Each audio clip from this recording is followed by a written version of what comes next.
सभी को नमस्ते। और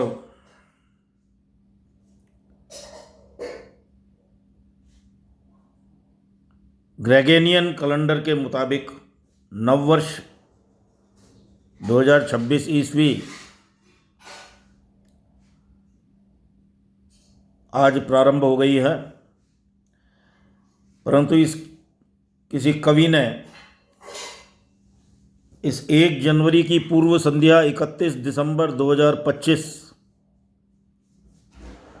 पर बड़ी मज़ेदार पंक्तियां लिखी हैं, जिसमें यमक अलंकार का प्रयोग किया गया है। साथ में यदि यूँ कहूँ कि उपमान और उपमेय की परिभाषा को भी यदि मस्तिष्क में लें तो और आनंद आएगा। चलिए साझा करता हूँ, ध्यान से सुने, आनंद आएगा आपको। कितना अजीब है ना ये, कितना अजीब है ना दिसंबर और जनवरी का रिश्ता, जैसे पुरानी यादों और नए वादों का किस्सा। जैसे पुरानी यादों और नए वादों का किस्सा।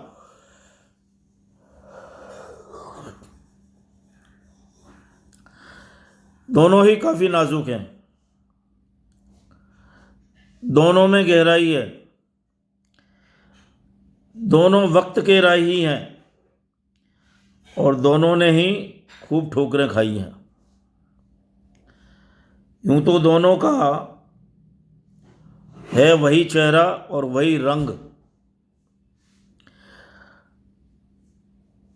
उतनी ही तारीखें और उतनी ही ठंड। देखिए, एक सिमिलरिटी है कि दिसंबर प्रारंभ होते ही खूब ठंड पड़ती है, पश्चिमी विक्षोभ के कारण बरसात भी होती है, और इसमें 31 दिन होते हैं, और इससे अगले महीने जनवरी में भी खूब ठंड होती है और उसमें भी 31 दिन ही होते हैं। इसीलिए कहा है कि उतनी ही तारीखें हैं और उतनी ही ठंड, पर फिर भी पहचान अलग अलग है दोनों की।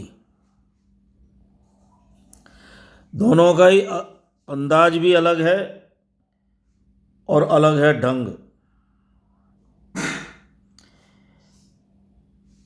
और एक खूबसूरत जो अंतर है वो बहुत ज़बरदस्त है। एक अंत है और एक शुरुआत। जैसे रात से सुबह और सुबह से रात। एक में याद है, दूसरे में आस।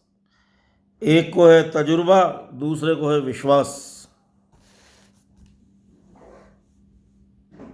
दोनों ही जुड़े हुए ऐसे धागे के दो छोर के जैसे, एक दूसरे से अलग भी नहीं हो सकते। अलग होगा तो कोई अस्तित्व रहेगा नहीं और न कोई उसके बाद में उसकी इम्पोर्टेंस रहेगी। तो दोनों जुड़े हुए हैं ऐसे धागे के दो छोर जैसे, पर देखो दूर रहकर भी साथ निभाते हैं कैसे। वो आगे देखिए। जो दिसंबर छोड़ के जाता है, जो दिसंबर छोड़ के जाता है उसे जनवरी अपनाता है, और जो जनवरी के वादे हैं उन्हें आते हुए दिसंबर निभाता है। लेकिन सुनने में तो बड़ा अच्छा लगता है, लेकिन कितना बड़ा अंतर है। कैसे जनवरी से दिसंबर के सफ़र में, कैसे जनवरी के से दिसंबर के सफ़र में 11 महीने लग जाते हैं, लेकिन दिसंबर से जनवरी बस एक पल में पहुंच जाते हैं।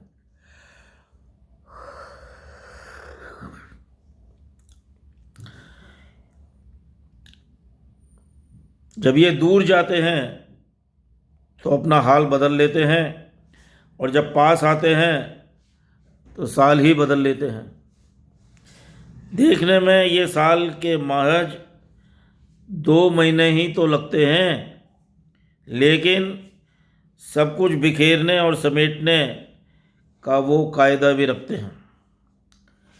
दोनों ने ही मिलकर तो बाकी महीनों को बांध रखा है और अपनी जुदाई को ही दुनिया के लिए एक त्योहार बना रखा है। अपनी जुदाई को ही दुनिया भर के लिए एक त्योहार बना रखा है, एक त्योहार बना रखा है, एक त्योहार बना रखा है। तो है ना महत्वपूर्ण बात, महत्ता है या नहीं है कि जनवरी का अस्तित्व दिसंबर के बिना नहीं है और दिसंबर का अस्तित्व जनवरी के बिना नहीं है। दोनों को यदि अलग कर दिया जाए तो ऐसा लगता है ग्रेगोरियन कैलेंडर में से जनवरी और दिसंबर को ख़त्म ही ना करना पड़ जाए। और यदि ऐसा कभी हुआ, जो कि बात हाइपोथेटिकल है, तो फिर कैलेंडर ही ख़त्म हो गया, ये समझ लीजिए आप। तो ये थोड़ी सी नववर्ष में पूर्व संध्या की महत्ता को मैंने बताने की कोशिश की है। आशा करता हूँ आपने आनंद लिया होगा। बहुत बहुत धन्यवाद, आपने ध्यान से सुना।